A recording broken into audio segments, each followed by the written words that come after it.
Tonight's Most Wanted is out of Greenwood County, and Fox photojournalist Mindy Cecil shows us who deputies need your help finding. All right, Sheriff, who's tonight's Most Wanted? Tonight's Most Wanted is Gregory Prince.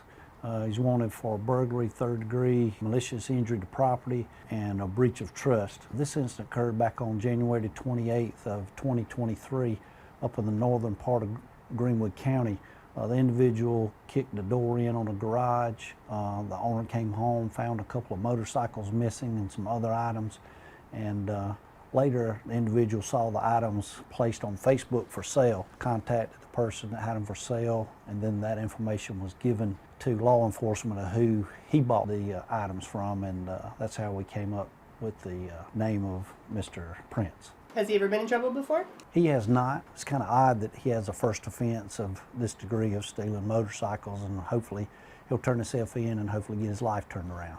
And if anybody sees him, if you know where he is, please call Crimestoppers or call 911 or the Greenwood County Sheriff's Office.